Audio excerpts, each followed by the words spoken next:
سلام، الی هستم. این اولین ویدیویی هستش که براتون میگیرم. در این کانال موضوعات مربوط به ماشین قراره بذارم، همچنین از نمایشگاه‌های مختلف ماشین براتون فیلم بگیرم. قرار نیست که خیلی فنی و پیچیده باشه صحبت بکنم و به سبک خیلی ساده و مختصر خواهد بود. در این راه هم نیاز به حمایت شما دارم. با سابسکرایب کردن منو حمایت بکنید و گذاشتن کامنت و لایک انگیزه‌ای باشه برای ادامه این کار. پس با من همراه باشین. اولین ویدیو رو با ماشین خودم میخوام بگیرم. با من همراه باشین. مرسی. مرسدس بنز GLE 350 رو داریم. سال ساختش 2023 هستش. جلوی من یه نمایشگر لمسی یه تیکه قرار داره که سمت چپش کلاسر دیجیتال هستش و سمت راست آن نمایشگر اصلیه. مجهز به نویگیشنه و همچنین اپل کارپلی و اندروید آتو رو به صورت وایرس ساپورت میکنه.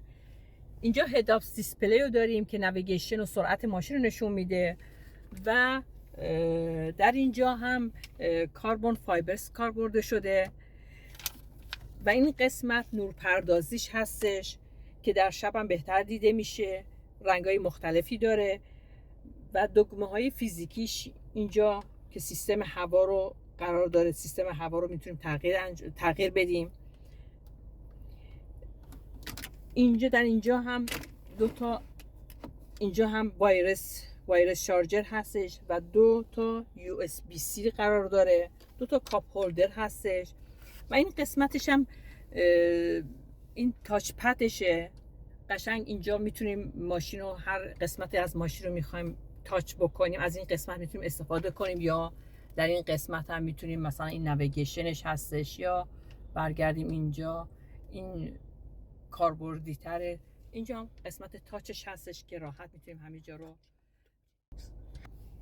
این قسمت هم استارت ماشین و خاموش روشن ماشینه. اینم شیفتر ماشینه که اینجا رو در اسپیکر کار شده. اینجا تنظیمات گرم کن صندلی هستش. اینجا هم تنظیمات صندلی هستش. متریال خیلی سافتی به کار برده شده. اینجا هم تنظیمات شیشه، بالا بر شیشه و پایین آوردن شیشه هستش.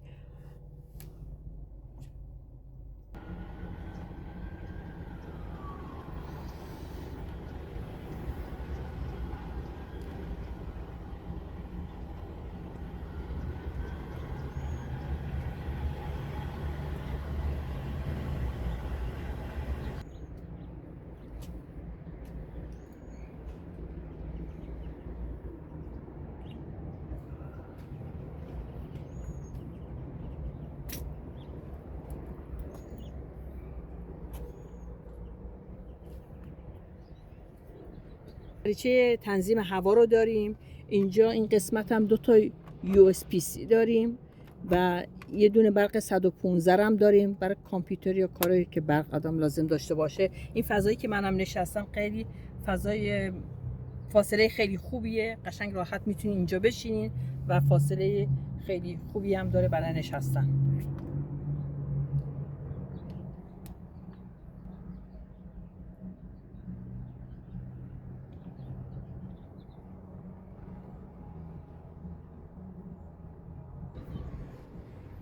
این قسمت هم آرم رست رو داریم. 2 تا کاپ هولدر داریم. خیلی سافت و نرم هستش.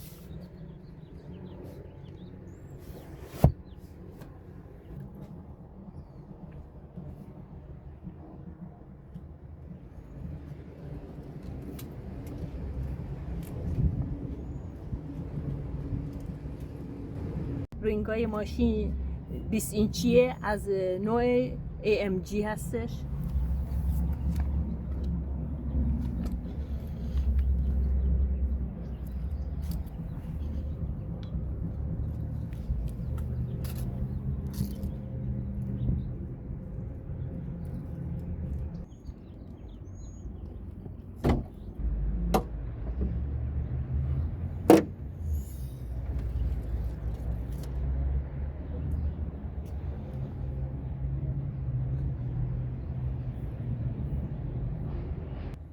موتور ماشین 4 سیلندر توربو هستش که 255 اسب بخار قدرت داره.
اینجا صندوقشه، ببخشید بچه اینجا من وسایلم هستش ولی صندوق خیلی جاداری داره. اینجا هم یه دونه استوریجه که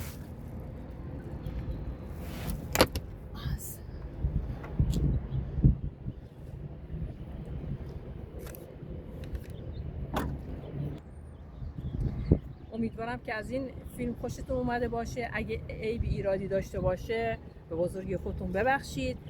امیدوارم در فیلم های آینده که بتونم براتون تهیه بکنم بهتر و کیفیت بهتر و چیزای بهتری براتون بگیرم. کامنتاتون هم جواب میدم. مرسی از اینکه این فیلم رو نگاه میکنین و حمایت میکنین. تhank you. مرسی.